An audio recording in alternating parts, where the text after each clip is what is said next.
My dad married my mom's sister 3 weeks after the funeral, tried kicking me out for his new family, but I revealed it was my house and threw them all out. I'm 17 years old. I live in the house that used to be my family's, and until a few months ago, I thought I knew my father. The truth is, I have no idea who that person is. My mom died about 4 months ago from cancer, and what happened after basically destroyed any image I had of my dad and what it meant to have a family. I guess I should start at the beginning. I mean, when mom got sick, mom was sick for years, like 3 full years fighting cancer. I was about 14 when she was diagnosed, and from that moment, everything changed. My dad worked all the time. He was the only one bringing money into the house, so I became mom's primary caretaker. I'd wake up early to make her breakfast before going to school, run back home at lunch to check on her, and after classes, I'd spend the rest of the day with her. I'd give her medications, help her bathe when she was too weak, stay awake with her when the pain was so bad she couldn't sleep. You know what it feels like to watch your mom slowly disappear in front of your eyes? It's like every day she's a little bit less of the person you knew, until there's nothing left. Dad was almost never home during that time. He always said he had to work more hours to pay for treatments and medical bills. And I understood. I mean, someone had to keep the house running, right?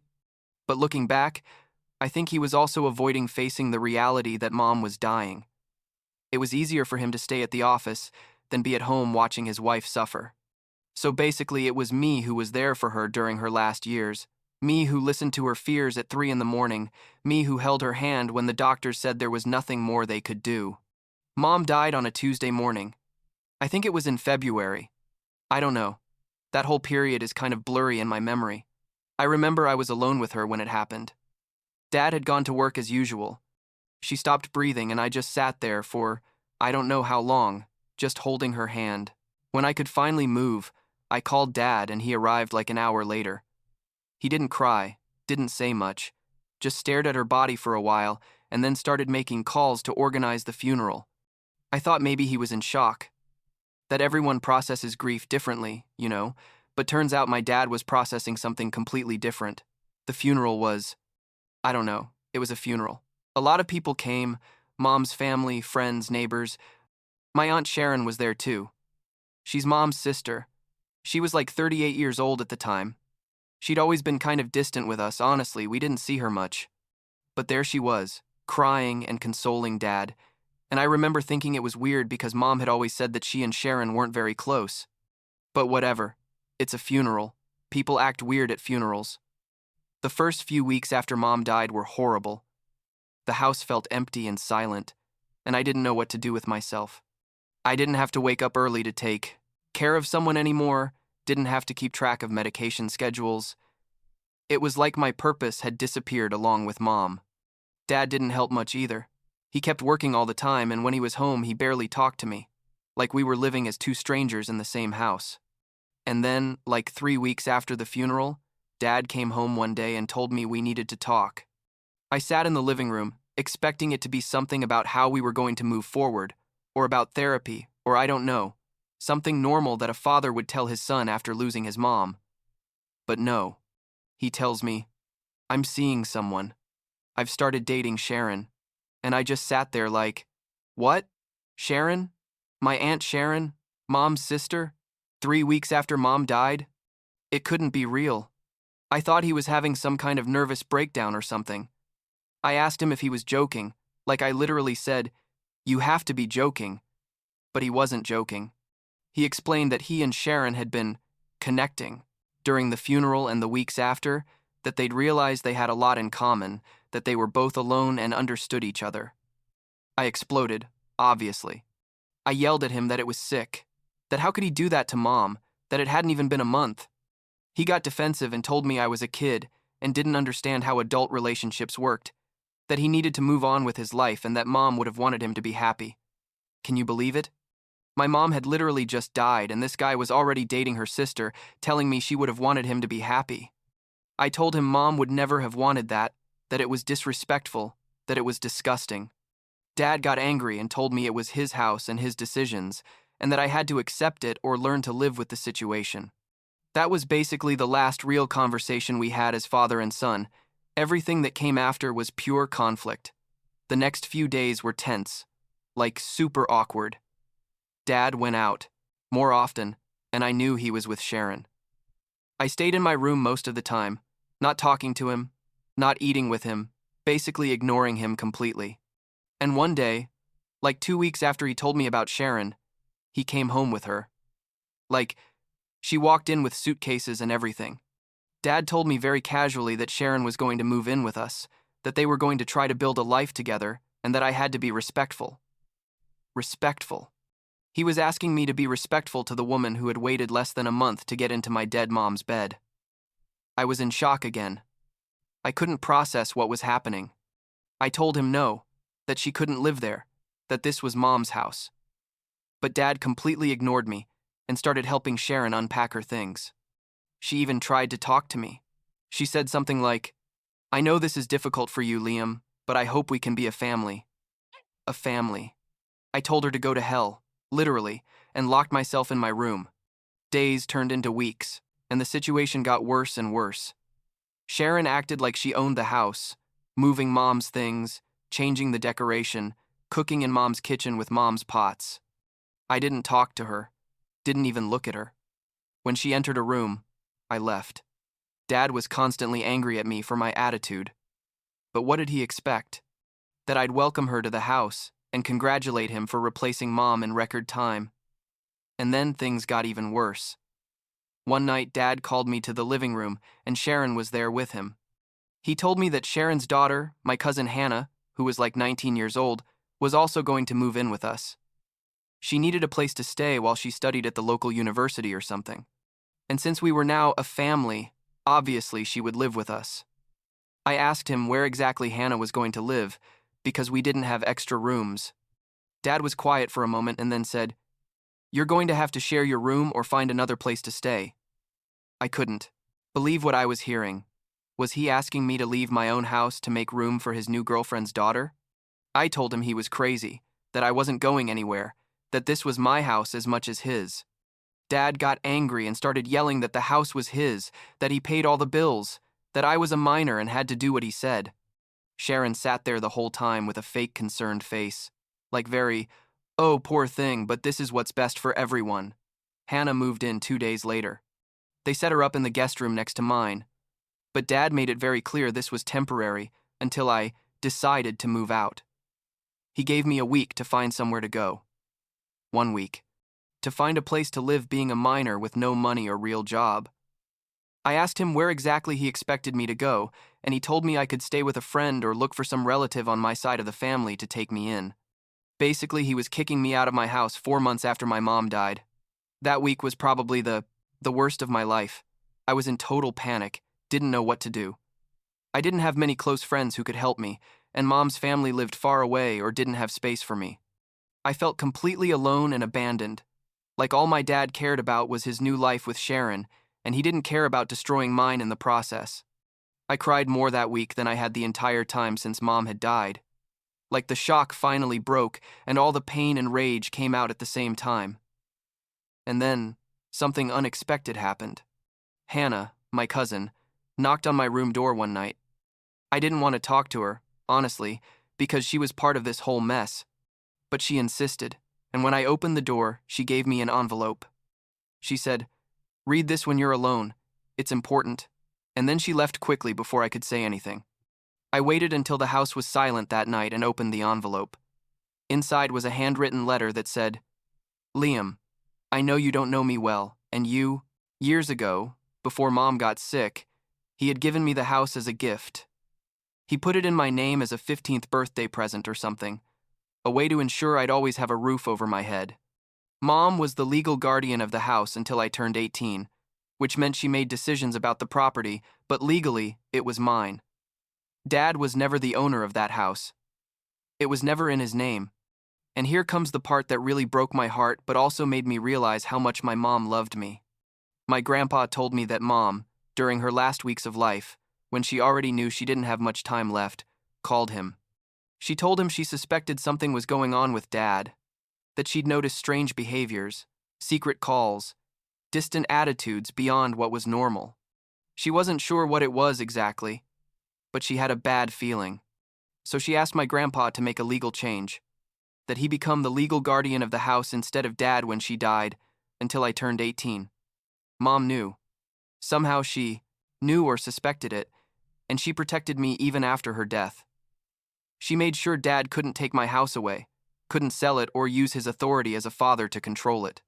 My grandpa processed the papers, and everything was legal and official before Mom died. Dad never knew the house wasn't his. He probably assumed it would automatically pass to his name as the surviving spouse or something. But no. The house was mine, under my grandpa's guardianship. I asked my grandpa what we could do, and he told me he'd take care of everything, not to worry, to pack my important things and get ready because big changes were coming. The next day, my grandpa showed up at the house with a lawyer. Dad was there, and Sharon too. I was in my room when I heard the doorbell and then loud voices in the living room. I went downstairs and saw my grandpa standing there very serious with a guy in a suit next to him. The lawyer pulled out some papers and started explaining to my dad the legal situation of the house. I watched as Dad's face changed from confused to incredulous to absolutely furious. Sharon was standing there too, and I could see she was processing the same thing as Dad, that they'd been living in my house without knowing it, that they'd been threatening to kick me out of my own property. Dad started yelling that this couldn't be legal, that he'd lived there for over 20 years, that he had rights. But the lawyer was very clear. The house was in my name. My grandpa was the legal guardian, and Dad had technically been living there by my courtesy, under Mom's guardianship and now Grandpa's. My grandpa told Dad he had 1 month to get his things and Sharon's things out of the house. 1 month to find another place to live. Dad went crazy, started yelling at me, saying I'd betrayed him, that I was an ungrateful kid, that he'd maintained that house for years, and now I was taking it away from him. I yelled back, something like, I betrayed you?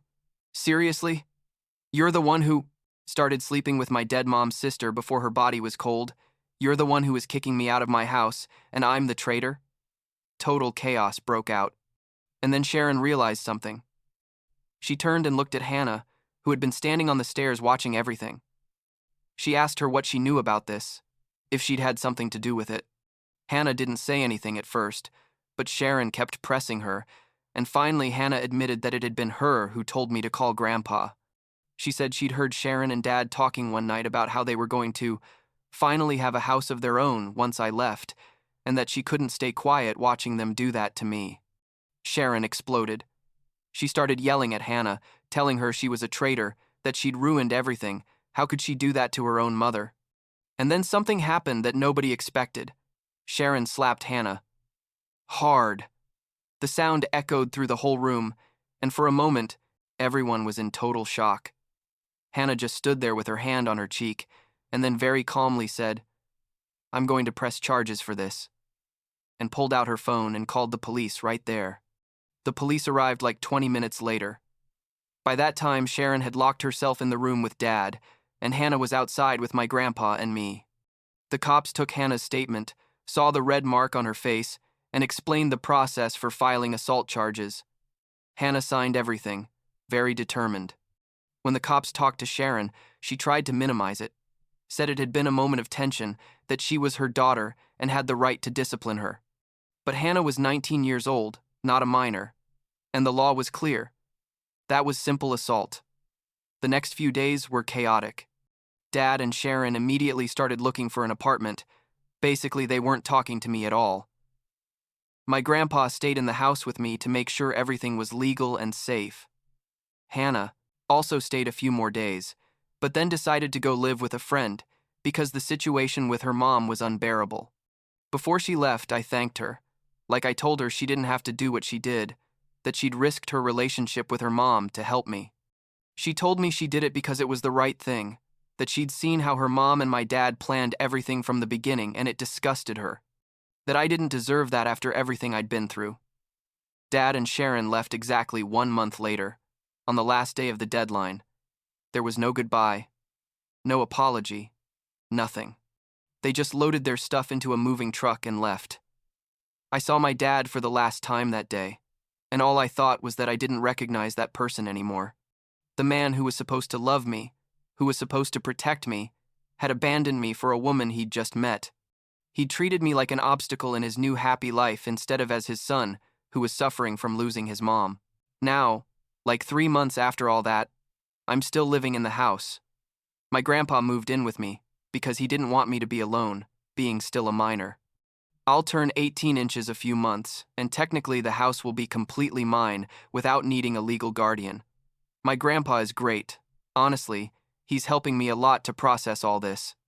He enrolled me in therapy because, obviously, I have a ton of trauma to work through. The therapist says, what happened is family betrayal on multiple levels, and that it's normal to feel all the emotions I'm feeling. Rage, sadness, abandonment, confusion. Hannah and I stay in touch. She ended up cutting ties with Sharon completely after the whole legal thing with the slap. But the charges are still in process. I don't know exactly what's going to happen with that, but Hannah is determined to follow through. She tells me she feels guilty sometimes for destroying the relationship with her mom, but that she also feels good about having done the right thing. I tell her she has nothing to feel guilty about, that her mom made her own decisions and has to live with the consequences. Sometimes I think about calling him or sending him a message, but what would I say? That I hate him? That I miss him? Because the truth is, I feel both things at the same time. I hate what he did, how he treated me, how he disrespected mom's memory. But I also miss having a dad. I miss the idea of what we could have been if he'd made different decisions. My therapist says I can feel both things. That grief over a broken relationship is valid even when the person is still alive. What hurts me the most, I think, is realizing that mom knew. That she spent her last weeks not only fighting cancer, but also worrying about protecting me from my own father. It must have been horrible for her to be dying and realize that her husband wasn't who she thought he was. But even in the middle of all that pain, she thought of me. She made sure I'd be okay. And that's true love, isn't it? That's what a mother does. Sometimes I feel lonely in this big house. Mom's not here, dad's gone, and I'm basically a teenager trying to figure out how to move forward. But I also feel grateful, I guess. Grateful to Mom for protecting me, to my grandpa for being here, to Hannah for doing the right thing when she could have stayed quiet, and grateful to have realized what kind of person my father is before wasting more time believing in him. Last week, I found a box of Mom's things in the attic. Old photos, letters, her favorite recipes written by hand. I sat there for hours just looking at everything, crying a little, smiling a little, and I realized that Mom is still here somehow. In this house she left me. In the memories we have, in the decisions she made to protect me. Dad left and is no longer part of my life, but Mom never really left. She's in every corner of this house, in every lesson she taught me, in the love she gave me even when she was dying. I don't know what's going to happen now. I'll turn 18 soon, finish high school, maybe go to college. My grandpa says we can sell the house if I want a fresh start, or I can keep it and make it my real home. I haven't decided yet. For now, I'm just trying to heal, to understand everything that happened, to become someone Mom would be proud of. And that's enough for now, I guess.